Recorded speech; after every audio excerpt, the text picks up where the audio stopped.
Hi Guy, and welcome to the AMIGArama podcast. As always, I'm your weekly host Lorfarius, and as we reach our 102nd episode, we will be covering Altered Beast. This has always been a guilty pleasure of mine, but we will get into that in a little bit later. For now, I know we celebrated the 100 shows anniversary a couple of weeks ago now, but this is officially our 2-year anniversary, so I just wanted to mark it somehow. I'm not going to do any sort of special. Again, we did 100 shows, it was super duper and amazing, but to me, this one will stand out.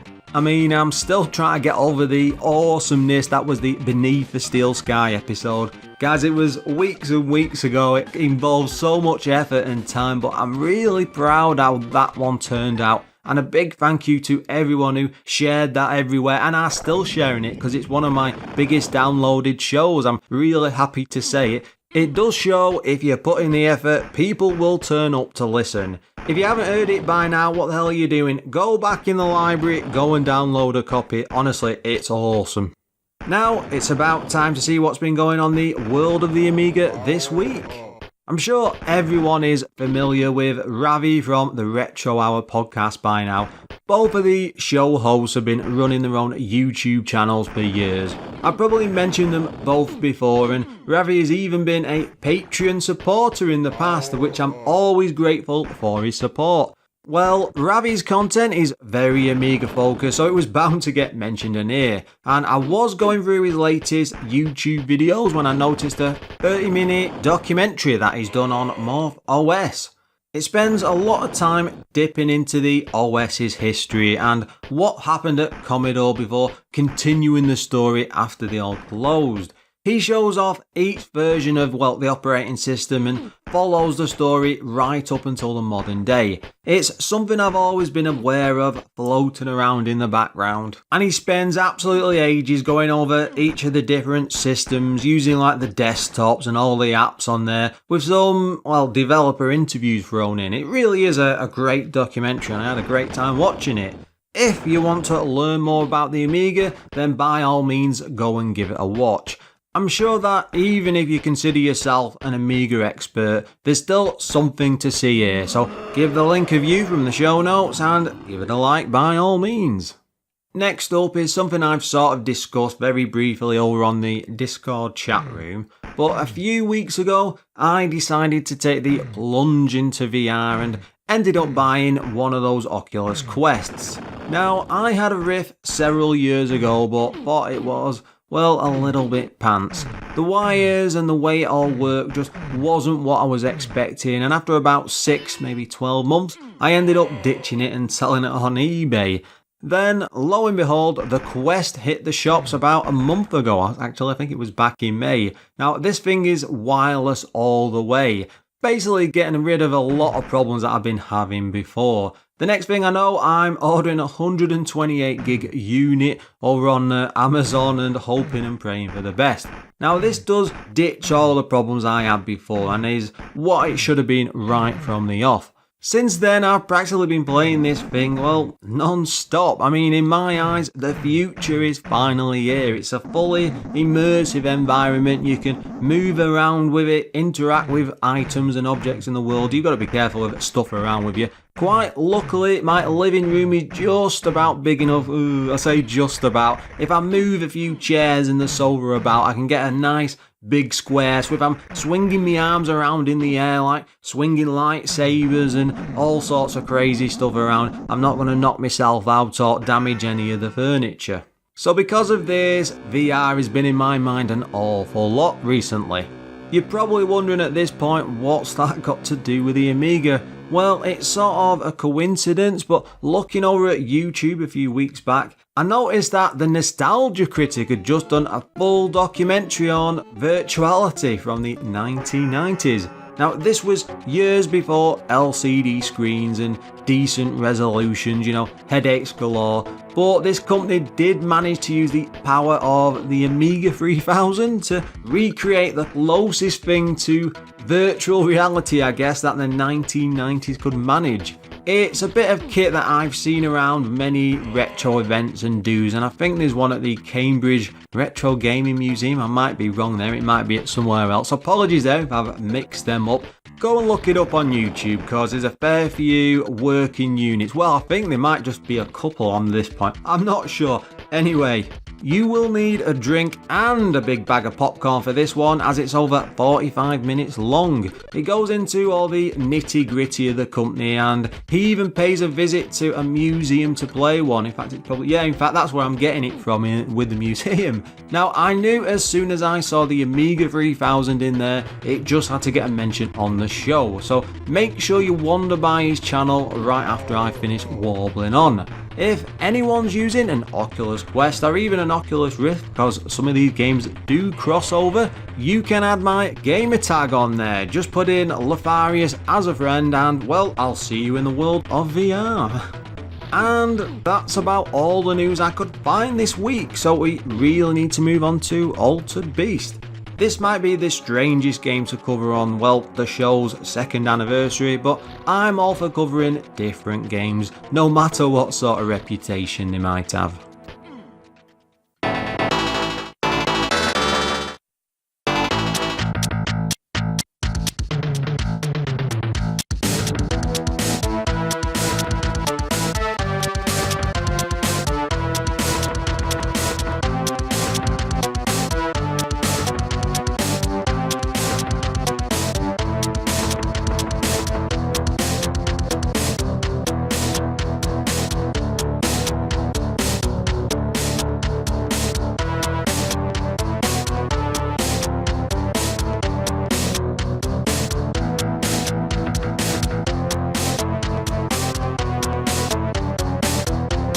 As soon as I decided to cover this, I could already hear the complaints about Altered Beast. Everyone moaning about it being one of the worst games ever made, and a fair few saying it's utter drivel, especially over on the Sega Mega Drive.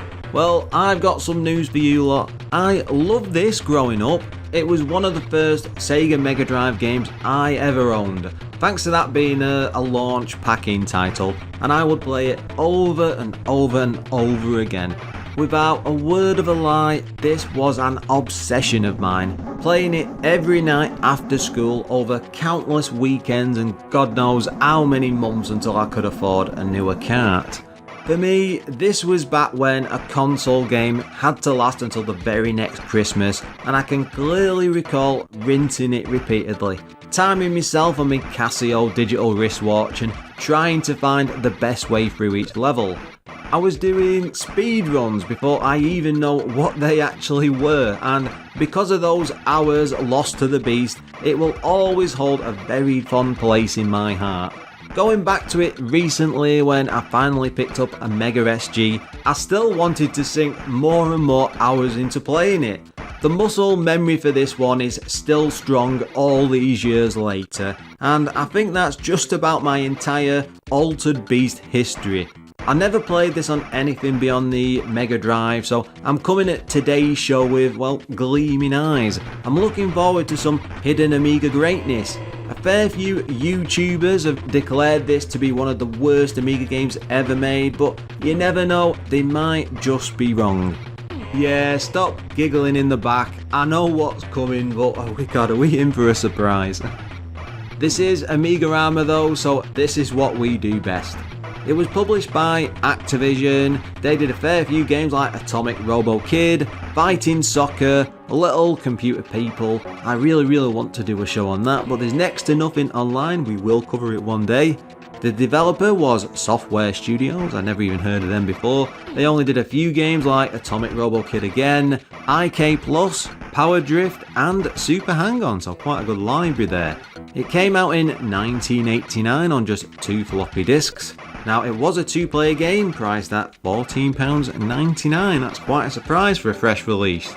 The coder behind it was Jeff Gammon. He did Atomic Robo Kid, Battletoads, I didn't even know that was on the Amiga, probably said that before, and Pierre Le Chef, I do like the title of that. I think that's a bit like Burger Time, isn't it? I've no idea. Graphics wise, Mark A. Jones, who only ever worked on Hellfire as another game. The music was done with Dave Lowe. and he did all the Afterburner games on the Amiga. Very tough ones to find out information for, by the way. eSWAT, Railroad Tycoon, and Turbo Outrun, to name but a few. Now, this might not be the best way to start a show about a game's history, but there's very little I could actually find out about it for the Amiga. Everything I could find out pointed me in the direction of this just being yet another quick and easy arcade port.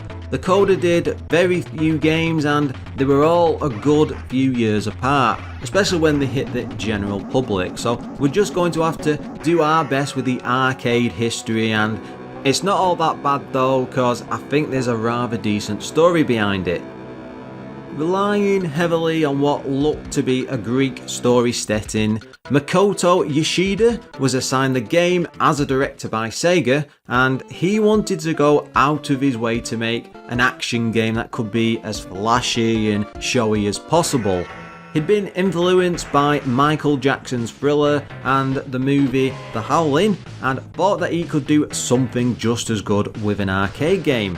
It's probably why the transformation seems look so familiar. That wolf transformation does look like Thriller, it's almost like a rip-off. These fancy graphics and sprites were all possible thanks to Sega's System 16 arcade board that was capable of displaying much larger graphics on screen compared to previous arcade games. Now, a whole month was spent on just the wolf transformation alone, so it gives a good idea of what sort of special effects that they all wanted to show off. They really wanted to show off with that arcade hardware, and this is sort of like the result. Now, the hardware also allowed for a lot more gory effects, so plenty of limbs being torn off and thrown asunder. You know, it's everything that you want for all gore and horror fans, I'm sure. At one point in the cabinet's design, there was even a plan to have a special button that with enough pressure would perform stronger punches, but that never made it past the planning stages thanks to the large number of cabinets being far too small of an order for the company to even bother making that hardware. I'm not even sure how well that could have actually worked. Again, this was the later 80s, as they would have had to have taken quite a beating in your general arcade, and it's probably something that would have been better suited when all the fighters and stuff were kicking off in the early 90s.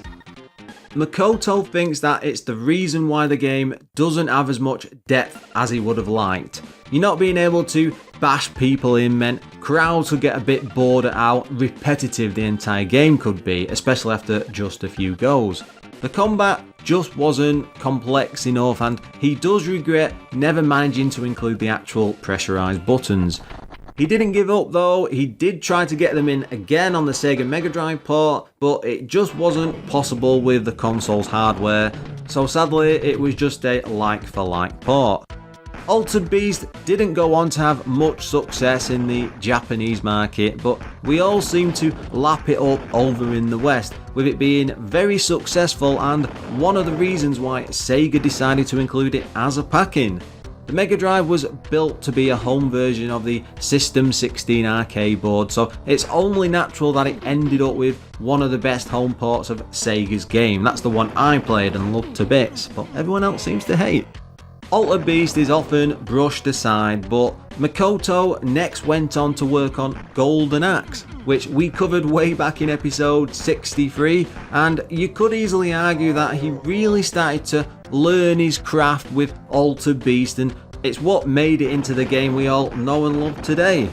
I loved this game for so long that I do feel a bit silly only learning about its background all these years later. I mean, that's the point of this show, to try and see what we can uncover and learn a bit more about all of these games. Now, ports wise, this was brought out on every 8 and 16-bit system known to man. This was everywhere. I think it even got handheld versions in something. I'm not reading out the list because I don't want to send you guys all to sleep. It's bad enough as it is for what's coming. Zeus has called upon you, as only a brave and fearless warrior can save his beloved daughter Athena from the cunning clutches of Nelth, evil lord of the underworld. Risen from the grave, you are presented with supernatural powers beyond this world. Collect mystical spirit balls and transform into an awesome array of creatures. As a strongman, punch and kick harder than ever before. As werewolf and were-tiger, rip the flesh off the demons of hell. And as a bear, knock out your enemies with one bad breath. What? Anyway, you hear the distant cries of the beautiful Athena, and as terrors of the underworld tighten their grasp, the beast within you rises to face the final battle. Drumroll please. I think this is one of those history in the making type of deals. This is very, very bizarre. We open the game with Zeus in a rather diminished form, bringing our hero back from the grave for some beat-em-up action. He's a hero with muscles that'd make the likes of Sylvester Stallone quiver in his boots. The arcade cabinet was always about a large, hefty hunk of sprites barging its way through all sorts of trouble, and the Amiga's take on this is a lot more subdued. With the arcade displaying all of its info over the actual action, the lower fifth of the Amiga screen this time shows off your face, energy, scores and free lives as well. This might seem confusing at first, but removing it from the actual action allows the artwork on show to shine through. The sprites are a quarter of the Sega classic size, but the dithering and layers are something to take note of. It really does stand out. You are on a continuous journey with the levels moving more like a side-scrolling shooter than your typical beat-em-up. You're probably expecting this to be smooth, but with it being 1989, they've gone for a slight flicker that lots of the other conversions were doing as well. The Amiga was capable of a lot more than this, but in the early years it's always a bit more forgiving, you know, they had to deal with what they could do. Trying to make the hero in this do any sort of action made me want to cry. Up will cause you to jump, holding fire, then tapping any of the 8 directions will throw out a fighting move, so things like a high kick or a punch. As I read the manual, I couldn't understand what they were even trying to achieve with them. It's all trying to ape the arcade, but they really have put too much emphasis on these controls and all these lots and lots of different things to do. It's way more complicated than it needs to be, and they've squeezed far too many moves onto just a few buttons. There's just too many moves to perform simple things. More often than not, you end up button mashing and just hoping for the best. Most of my early playthroughs were jumping and punching around like crazy, which will actually let you get quite far if you can get past the enemy hits. You aren't alone on this trip through ancient Greece. There are a few hordes of leaping, power-up wolves that drop balls of floating energy. Capture 3 of these and you will transform into the altered beast. This changes on most of the levels, but the last, where Sega seems to have run out of ideas and gone back to more of a golden clone of the first Wolf's character. Well, at least in the arcade, here they just seem to go straight back to the first level's Wolf character. There's no like change of colour, it's very bizarre. The levels start off in a Greek cemetery, with the levels dropping through every stage of hell, so lots of caves, bodies and skulls going deeper and deeper into the abyss, with each stage finishing with a boss encounter. Now these all have the same sinister look as in the arcade, from towers of limbs to rock steady from the turtles popping up to prevent you from going any further. The encounters are the highlight of the game, having to use your B skills to take on each of these bosses and pummel them down into the ground. You won't be able to fight any of these bosses though unless you power up 3 different times, so you will always end up in a sort of endless loop until you get all of the power ups. The beasts are always way more powerful than the main character, with each being able to use a special move. A wolf that can zoom like an arrow, it's a very weird effect, or fling fireballs. A dragon that shoots lightning, can fly, and not forgetting to be able to shock every enemy in the immediate surrounding area. The arcade had a bear for a character in one stage, but that seems to have been replaced with a stronger, muscled sprite which doesn't look anything fancy at all. There's even a super fast cheetah that plays similar to the wolf but can move along at a much faster speed. I'll give it one thing, this is the most original mix of playable characters I've ever seen in a single game. The levels move along identically with lots of enemy types to suit your beast that you're fighting through with. It throws everything at you and stops for nothing, which is probably why I always liked it so much over on the Sega Mega Drive. The game does offer a fair challenge, with a lot of that being down to the slow flicker as it all rolls along. The hero has a short reach, and it's often the case that multiple foes will gang up on him and turn into a pile-on all at once. So it's always best to get the power-ups and smash some skulls as quickly as possible. All of the enemies have made it across from the arcade, from what I could see, with plenty of ground and air foes to take on with those, well, punches and kicks. The Amiga does a lot with the graphics, and they've done a good job of bringing a reduced arcade port across. I always try to find some positives in games, especially those with poor reputations, and from the start I did love the title screen music.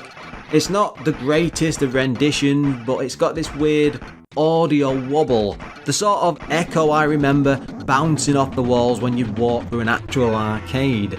I had a listen on my main cab and it was nowhere to be heard. I mean, does that make it an Amiga exclusive? I'm guessing we had to get something fresh at least, so maybe that's as far as it went. The Amiga does its best to match the arcade audio, but from an hour or so of fighting my way through, there's a strong sense that it was all created by ear. Dave Lowe was probably listening to this in an arcade and coming up with what he thought was probably sounded the best thing to use. It's passable enough and changes every level, so I will say it's way ahead of other game conversions, especially for the late 1980s. Despite its best efforts though, the Sega Mega Drive is the clear winner here, especially with that deeper bass, and it just seems to be a lot generally better. Again, this is Sega focusing on a game they want to bring home from the arcade, so they were trying the best to come up with something special. With that out of the way, let's have a look at some of the game's problems. The rich and sizable arcade sprites are nowhere to be seen. Does anyone remember China Warrior over on the PC Engine? A big, chunky Bruce Lee lead that battles his way through hordes of enemies. I mean, it might not be much fun to play, but it captured the look that this should have gone for. I suspect that they were trying to keep the flood of constant enemies, and zooming out a bit probably saved on the old frame rate. I mean, it all works, but you have to wonder at what cost have they ended up with this. When moving around the stages, there's this weird knockback effect where the game sort of flings you back several feet, but you don't get any sort of invincibility.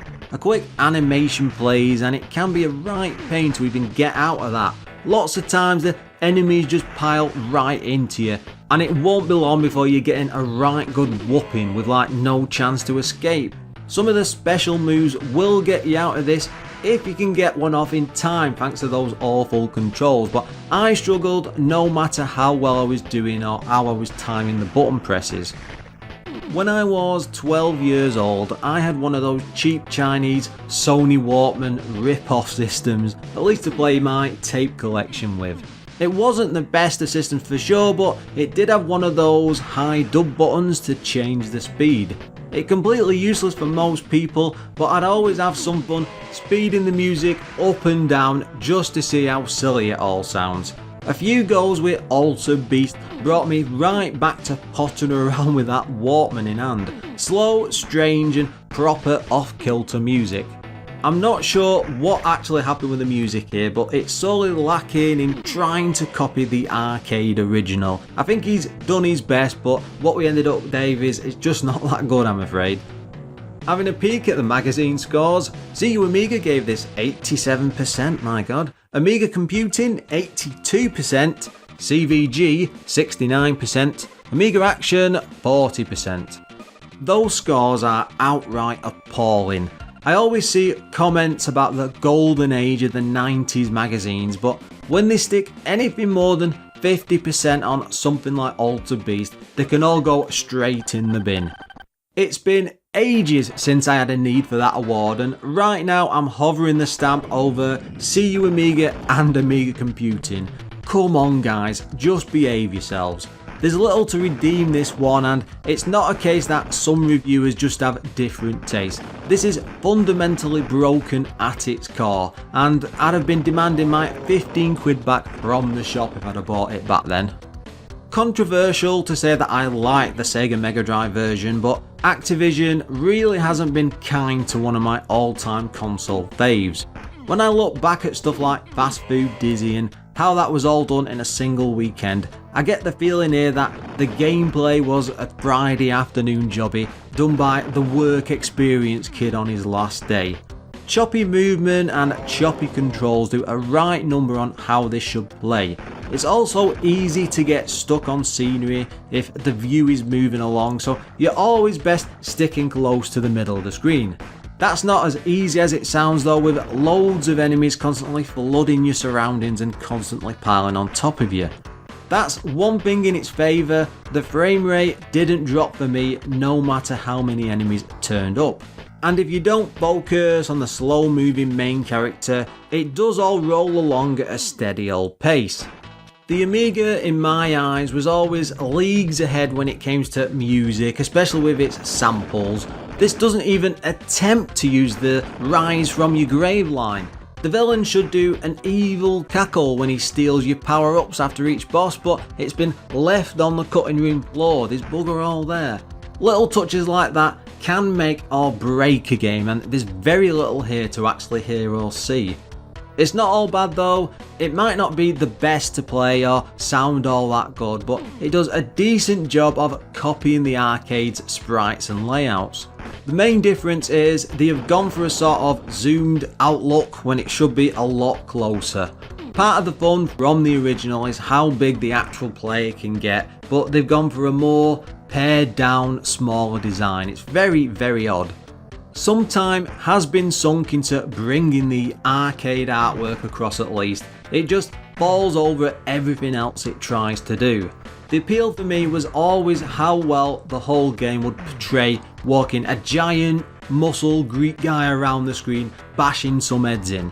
The power-ups would make you feel clearly stronger, but here that's just nowhere to be seen. He just seems weak whatever stage you've got him at. Once you get to the beast transformations, there's this sort of sense that it could have all just been skipped before. It's just off and none of it does what it should. After a couple of hours play, I think it's all down to that viewpoint. There's a feeling of missing power that the zoomed in look actually gave you. Maybe if they'd fixed that in post, it could have helped, but the rest of it is just rubbish. This doesn't even compare to the Sega Mega Drive port, and I'm glad this hasn't put me off that one. I did say earlier that it does have a reputation as being one of the worst Amiga games. I can understand where they are coming from with that, but it's safe from Final Fight's fate thanks to those graphics. The bottom line is, Altered Beast is an underwhelming, poor arcade port that's bettered over on Sega's console yet again. Amiga gamers deserved a lot better. Sorry guys, I'm going to try my best to try and find something a lot better for next week's show. Well, after all that excitement, I think we are at the end of the show. Now, if you'd like to drop me a line or just get in touch in general about something I've said today, or even if you've got some questions maybe you'd like me to ask on air, then you can drop me a line on Lorfarius at AMIGArama.com, pop around the Facebook page, which is facebook.com/AMIGArama, drop me a line on Twitter, which is at AMIGAramapod, or even come along to the Discord chat room. The link will be in the show notes as usual. The show does have a Patreon page, I'm quite happy to say, and we have had quite a lot of support, especially over the past couple of years. There's a few people have joined recently, and I'm always happy to welcome more people on board. So if you want to join up to Patreon and help support the show, you can do so over at patreon.com/AmigaRama. In the meantime, before we disappear, we do need to thank all of our current Patreon supporters. And this week they are 10 Minute Amiga Retrocast, Adam Bradley, Darren Coles, Dudley from Yes to Zine, Gary Heather, Graham Vebke, Glenn Milford from Casual Retro Gamer Weekly, Jason Warnes, Jan Hobo Rasmussen, Laurent Giraud, O'Brien's Retro and Vintage, Pistol, Quentin Barnes, Richard Legg, Richard Pearson, Steve Engeldow, and finally Treble. As always, thanks for listening, and until next time, guys.